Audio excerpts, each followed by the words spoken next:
Bienvenidos a otro video de la serie Linux para principiantes, donde brindamos una introducción a los conceptos de usuarios y grupos. Linux está diseñado para que muchas personas y procesos trabajen simultáneamente en armonía. Para lograrlo, el sistema necesita identificar a cada usuario y definir qué puede hacer cada uno. Por eso existen los usuarios y los grupos. Son la base de la seguridad, la organización y el buen funcionamiento del sistema. Los grupos reúnen a usuarios con un mismo rol, lo que facilita la administración de permisos de forma más eficiente. Un usuario es una identidad que puede representar a una persona o a un servicio del sistema. Cada usuario tiene asignado un identificador único, en inglés User ID, y un conjunto de permisos. El usuario root es especial porque es el administrador y tiene control total del sistema, mientras que los demás usuarios generalmente trabajan con permisos restringidos. La información sobre los usuarios se almacena en archivos. Por ejemplo, el archivo passwd en el directorio etc contiene la información básica de cada cuenta de usuario, como el nombre del usuario, su ID, su directorio personal y el shell que corre por defecto. En etcshadow se guarda un hash, es decir, una versión criptográfica e irreversible de la contraseña de cada usuario, que permite verificar las contraseñas sin almacenarlas directamente. Solamente el usuario root tiene acceso a este archivo. Los identificadores de usuarios se asignan dentro de rangos predefinidos por el sistema. El usuario root recibe el ID 0. Los servicios del sistema reciben identificadores por debajo de 1000 y las personas que son usuarios del sistema reciben identificadores del 1000 en adelante. En muchas distribuciones de Linux, como aquellas basadas en Debian, los identificadores de usuarios y grupos los asignan herramientas que se basan en rangos definidos en el archivo login.defs en el directorio etc. Este archivo solo puede ser modificado por el usuario root. Los grupos reúnen a usuarios que necesitan los mismos permisos. En vez de asignarlos individualmente a cada usuario, los permisos se otorgan al grupo y todos sus miembros los heredan, lo que simplifica la administración, especialmente en sistemas con muchos usuarios. Ejemplos de grupos que aparecen en varias distribuciones de Linux tenemos sudo, que permite ejecutar comandos administrativos con privilegios elevados, ADM, que da acceso a registros del sistema, o sea logs, lo que es útil para tareas de monitoreo y diagnóstico, y users, que agrupa a los usuarios normales del sistema ofreciendo permisos comunes para todos. Cada grupo tiene un identificador único. Cada usuario tiene asignado un grupo principal, que usualmente tiene el mismo nombre que el usuario. Opcionalmente, los usuarios también pueden pertenecer a otros grupos, llamados grupos secundarios. El archivo group en el directorio etc contiene información sobre los distintos grupos que existen en el sistema. Si cada usuario puede pertenecer a varios grupos y cada grupo es usado para definir permisos, ¿por qué necesitamos asignar un grupo principal a cada usuario? La razón fundamental la encontramos en el sistema de archivos de Linux. Todo archivo necesita tener un usuario y un grupo como propietarios. Cuando un usuario crea un archivo, Linux debe decidir qué grupo asignar al archivo. El grupo asignado es el grupo principal del usuario. Cuando un usuario o un grupo se elimina del sistema, sus archivos no desaparecen, a menos que se haya usado una opción específica para borrarlos. ¿Qué pasa si un usuario o grupo es borrado del sistema sin eliminar sus archivos? Los archivos conservan los valores de UID y GID que tenían asignados. Esos archivos aparecen entonces con números como propietarios, que son los IDs que ya no corresponden a ninguna cuenta real. En este caso, un administrador puede reasignar los archivos a otros usuarios o grupos, crear nuevamente el usuario o grupo original usando el mismo UID o GID para restaurar la asociación, o simplemente eliminar los archivos si ya no son necesarios. A continuación veremos ejemplos que ayudarán a entender mejor los conceptos de usuarios y grupos. Comenzaremos por imprimir en pantalla el contenido del archivo passwd para ver la lista de todos los usuarios del sistema. Al inicio de este archivo está el usuario root. Estos números son el ID del usuario y el ID del grupo principal. Como pueden ver, hay muchos usuarios del sistema que tienen número de ID por debajo de 1000. Estas son las cuentas de servicios del sistema. Los usuarios humanos usualmente tienen IDs de 1000 en adelante.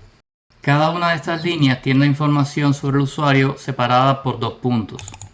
Veamos por ejemplo en el caso del usuario David. En la posición donde aparece esta X, antiguamente se guardaba el hash, o sea la versión criptográfica de la contraseña del usuario. Actualmente, como vimos antes, esta información se guarda en el archivo shadow. El usuario David tiene un ID 1001, el ID del grupo principal también es 1001. Este campo acá se utiliza para guardar información personal del usuario, como su nombre completo, número de teléfonos o cualquier otro contacto. Lo más común es guardar aquí solamente el nombre del usuario. Por último, tenemos este campo que nos dice cuál es el directorio home del usuario y cuál es el shell que corre por defecto cuando este usuario abre una terminal. El comando id nos da información sobre el usuario actual. Aquí vemos que el usuario actual es R. Ramírez, que tiene el user ID 1000. El ID de su grupo principal también es 1000, se llama igual que el usuario, esto es muy común. Y a continuación aparece la lista de todos los grupos a los que este usuario pertenece. Por ejemplo, el usuario R. Ramírez pertenece al grupo sudo, lo que significa que este usuario puede utilizar el comando sudo para correr otros comandos como si fuera el usuario root. Al comando id le podemos dar como argumento el nombre del usuario. Así que si quisiéramos saber los grupos al que pertenece el usuario David, podemos hacerlo así. Aquí vemos que el grupo principal de David también se llama David. Y los grupos a los que pertenece el usuario David solamente son su propio grupo principal y el grupo usuarios. Veamos ahora el archivo group en el directorio etc que describe los grupos del sistema. Cada línea en este archivo tiene 4 campos separados por 2 puntos. El primer campo es el nombre del grupo. Por ejemplo, aquí vemos el grupo David. El segundo campo, que hoy aparece como una X, es un residuo de las primeras versiones de Unix, cuando se utilizaban contraseñas de grupo para administrar su membresía. Hoy en día no se utilizan contraseñas de grupo, pero de haberlas estarían en el archivo gshadow en el directorio etc. El tercer campo es el ID del grupo. Finalmente, el cuarto campo contiene la lista de usuarios que pertenecen al grupo como miembros secundarios. Ese detalle es importante. Usuarios que tengan al grupo como grupo principal no aparecen en esta lista de usuarios, ya que esa información está en el archivo passwd que vimos antes. Es por eso que el usuario David no aparece como miembro del grupo David, aunque lo es. Y sí aparece, por ejemplo, como miembro del grupo users. Concluimos con un ejemplo de cómo eliminando un usuario sin borrar su directorio home deja sus archivos huérfanos. Como comandos para administrar usuarios y grupos no son objetivo en este video, no entraremos en detalles sobre estos comandos en el ejemplo. Veamos los archivos en el home del usuario David. Si intentamos listar estos archivos usando nuestra identidad, el sistema no nos autoriza.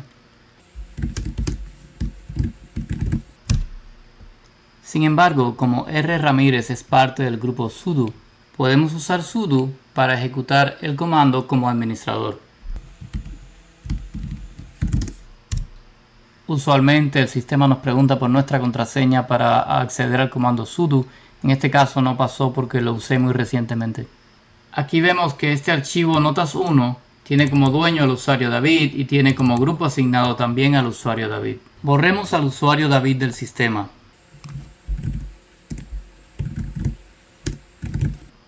Y veamos entonces qué pasa con el archivo que era propiedad de David. En lugar de mostrarnos al usuario David y el grupo David, en este caso solo nos quedan los IDs de ambos que ya no existen. Por cierto, cuando un usuario es borrado, su grupo principal se mantiene en el sistema si ese grupo contiene otros miembros. Si queremos volver al estado anterior, podemos crear nuevamente el usuario David y el grupo David con los IDs anteriores, lo que volvería a reconectar sus archivos con la cuenta David. Para esto creamos primeramente el grupo.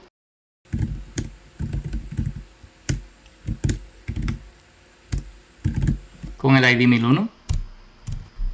y creemos también el usuario con el ID 1001 y le asignamos el grupo 1001 y se va a llamar este usuario David. Si volvemos a listar el contenido de su directorio home, vemos que el archivo nuevamente muestra a David y a su grupo principal David como dueños. Podemos confirmar esto también con el archivo passwd, donde aparece el usuario David con sus mismos IDs y el mismo directorio home. Terminamos esta introducción a usuarios y grupos en Linux deseándoles éxitos mientras aprenden más sobre este sistema usando cualquiera de sus distribuciones. Hasta el próximo video.